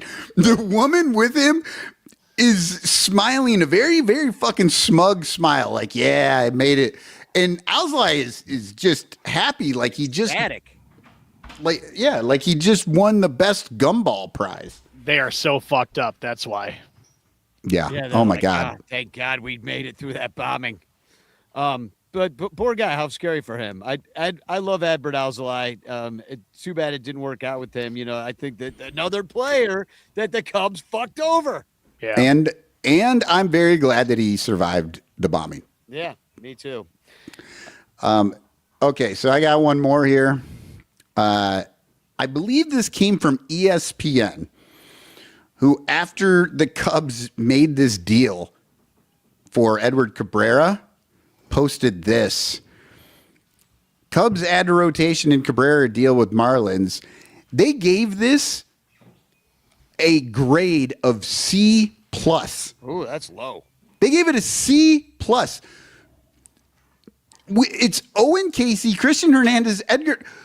These guys are never going to be players at Wrigley Field. They're just not. Owen Casey is the only one that even had a chance, and they won't give him more than half the season. And you're going to get a starting pitcher for 3 guys that aren't going to play at Wrigley, and you gave it a C+. Well, Michael, only time's gonna tell, buddy. Yeah, it sounds like you're the cube. Dude, seriously, you I'm- just put this up so you can do a bitch clock on it. I'm Can telling just you right save now. this for 10 years so we can have a 10-year anniversary of this show Yes. instead of the championship, and just say, you remember when Michael said this, and all 3 of these guys are in the Hall of World Fame. Series, Yeah. and they're all future Hall of Famers? Look, if Edward, what we know about all these players right now, if Edward Cabrera blows his arm in the first game like Soroka did, The Cubs still won the trade. and Owen Casey goes on to be a starter for them for the next 10 years, then it's a C+. That's a C+. What we know about these players right now, it's got to be at least an A. I don't know.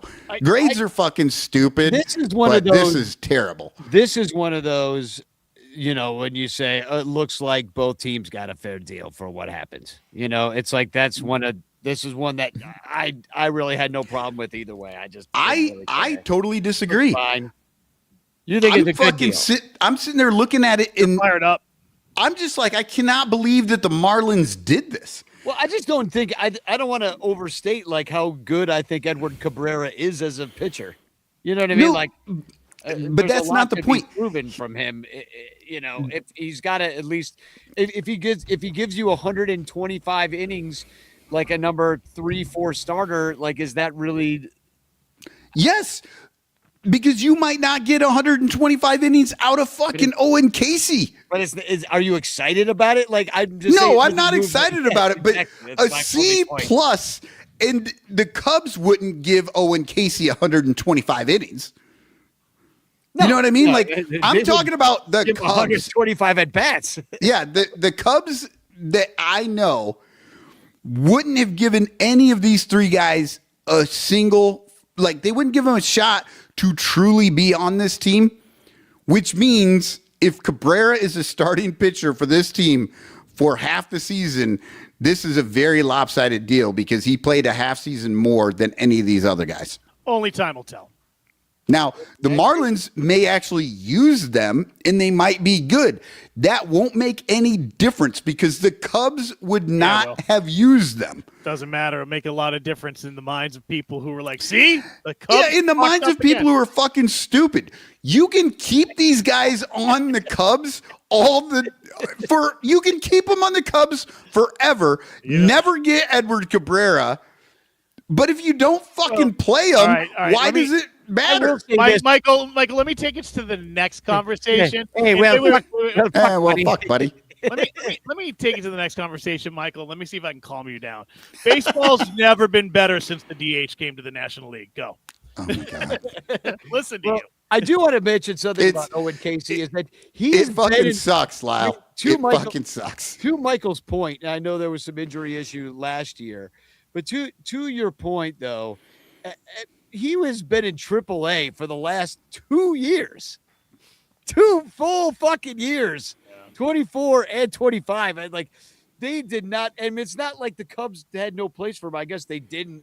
They brought him up at the end of last year, but he should have been here before. But Tucker came, and they're like, "Oh, we can't use him," and I guess they couldn't. But they could.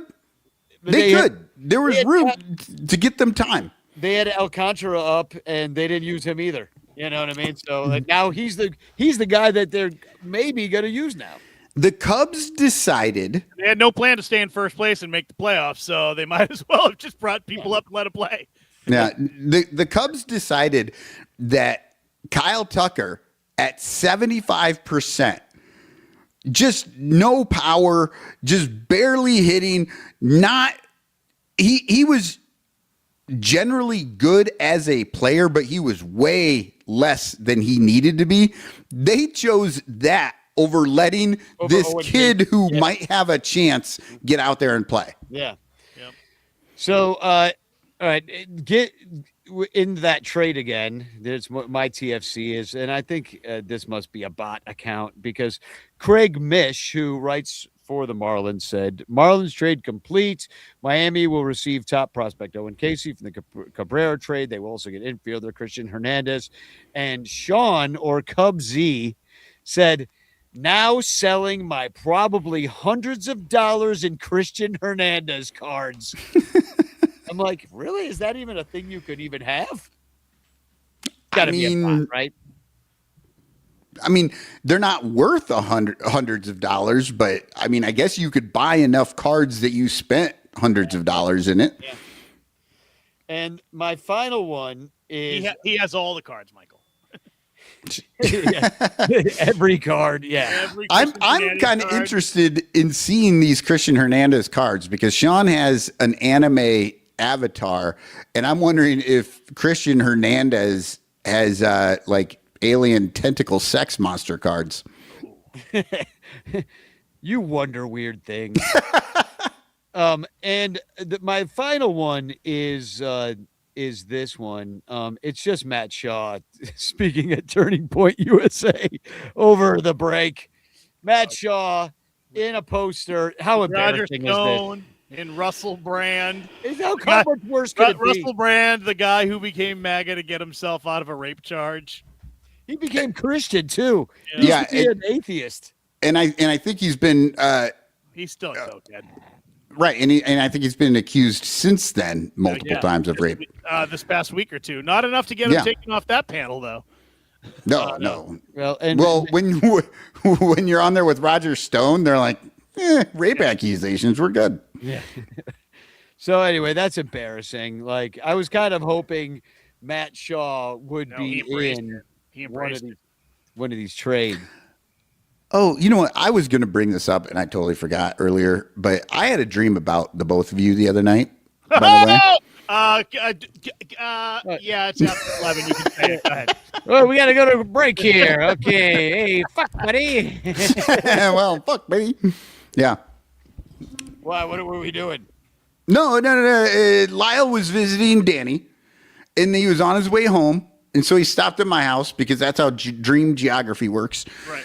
And he came in, and Danny called me, and he didn't know Lyle was over, so Lyle answered the phone, and Danny was pissed. And we just gaslighted Danny. This was the whole dream, was me and Lyle gaslighting Danny that he was calling the wrong number, that he was accidentally calling Lyle and not me. And then Lyle and I, we listened to CDs. We were digging through my pile of CDs and listening to music. Sade The greatest taboo. It wasn't Sade. I was going to ask you, Lyle. Yeah, it is. I wanted to know, what CDs were we listening to? Because I don't know what the CDs were. I just know that we were listening. I think that's what it was. I was digging through your collection, and I was like, oh, of course, Sade, let's go. Counting Crows. Counting Crows. Is Danny calling again? Lyle, answer that. Hi, Danny. Well, we got to give away a chance postcard. Let her spin. Let's go. I got to be up in fucking 7 hours. Let's go. And once again, hashtag chance in the chat. This is your last chance to get in the chance. Here we go. I'm picking who's going to win it. First time this year. First time this year, you're going to go on the big prize list to win the big prize. The winner, the first one of the year, is Dominic Galoro. Congratulations, Dominic. You have won the first chance postcard of 2026. I will add it to your other postcards that I have to send you from the other times you won. You need to get your ass down to that post office there, Daniel. Well, and here's the thing. Dominic's a mailman. So, like, he gets those before he even gets home. Yeah, he delivers them to his own pocket. Actually, I don't know that. Do you think if you're a mailman, you deliver your own mail? No, I think I asked him that once, and he said he doesn't do his own house. Okay. It's like the kid who their mom was the teacher. You know, It's like, well, maybe they should be with the other third grade teacher. You know, it's like, yeah. Tom Cooper asks, do you think Shaw will be booed if he comes to the convention this year? I don't know. I don't even know if I feel like booing him. I think I'd rather be like, witness to me. Yeah. Witness your Lord. I don't think Shaw's going to the convention. Bible verse. Yell. Say, baptize me, Matt. I want to be baptized. That's what I'm going to yell. Well, oh, God. If his fucking bat ass doesn't BAT-tized, bat-tized. I want to be baptized. Let all these bats come on you. Baseball. Oh, baseball bat. Oh, I got you. I was picturing the animal bats and all. They're like biting you and giving you rabies. Yeah. That'd be one. That's going to be my dream tonight. Well, Michael and I are listening to CDs. We're listening to CDs, fighting off bats with bats. Well, that was fun. That was gaslighting Danny. First one of the year, so we're off to a roaring start here, fellas. Cubs are looking all right. Here's the amazing thing, I think. This show is the most off the rails insanity of a Cubs podcast that is out there. And yet I feel like we get shit right at a fucking way higher rate than a lot of the other shows. And it's amazing to me that we can have this much fun and this much insanity and still just be fucking correct all the time. And we told you that Edward Cabrera throws more off-speed pitches than fastballs. Yeah. Which is just knowledge you could use around the water cooler. And 60% of the time, it works 100% of the time. Yeah. We know that. That's some fucking math, people. Math! You want your advanced stats? This is where you go. Well, I'll see you motherfuckers at Cubs Convention. Come here. And next Thursday before Cubs Convention. We should get Crawley on to give everybody his Crawley advice, except, secrets of Cubs Convention. Crawley comes on every year and gives us his advice. And I think it's just to don't worry if it's women, children, doesn't matter. Fucking run them down and get in front of them. That is the goddamn Ricketts bootlicker. Whatever, Tom said, yes, sir. Can I meet one of the guys, sir? Was that my Crawley impersonation? Crawley, I would never make fun of you like that. This joke's funny. Oh, are you kidding? He's probably sitting there tonight writing down all his questions, rewording them so he can get his jabs in while also sounding intelligent. Danny, do you have your Fat Koala t-shirt ready to go? Oh my God, I have to get this done. I need to get a Fat Koala shirt for Cubs convention. Yeah, Lyle, on the Christmas, the Christmas Carol show, Eric Wheelo just went off on Crawley and his song and called him a fat koala, and it's just the funniest damn thing. He's going to try and get, we were saying, because he's like on that Manziel show, right? He may have some access. And I told him, I'm like, you need to get the Brewers to all wear Fat Koala t-shirts one game. Well, we need to at least get a Fat Koala obvious shirt, and I'll wear it to Cubs convention. And once Crawley loses his shirt, which should probably happen sometime around bingo, I'll have another shirt to give him, the Fat Koala shirt. Oh, that's a great obvious shirt. Crawley is a Fat Koala. Fat Koala. All right, well, there's the show. Spagong! Here in our lakeside city of Chicago, Cubs fans descend upon the sweaty halls of the Sheraton to stand in long autograph lines in hopes of meeting their favorite players. And it all happens at the Cubs convention. Convention. Cubs convention. Convention. Cubs convention. We are the guys who play baseball for a living. We are just here chillin'. We were once players on Saturday night. Go drinking with Steve Trout and do a shot with J. John Stone. Ex-players. Cubs convention. Ex-players. Cubs convention. We'll sell you the uniform of Ron Santo, an autograph, plus and photo, 20% off jersey, save on Castro, a bobblehead that's signed by Kerry Wood. The vendors, Cubs convention, the vendors, Cubs convention. At 3, I met Gary Matthews, I stood in line to wait. I loved when he was a Cubby back in the 80s. The fans, Cubs convention, the fans, Cubs convention. We flew in from the beach to sign your balls and picks. They said they'd have the limo come pick me up by 6. The roster, Cubs convention, the roster, Cubs convention. We flew in from the beach to sign the balls and picks. They said they'd have the limo come pick me up by 6. Convention, Cubs convention, Cubs convention.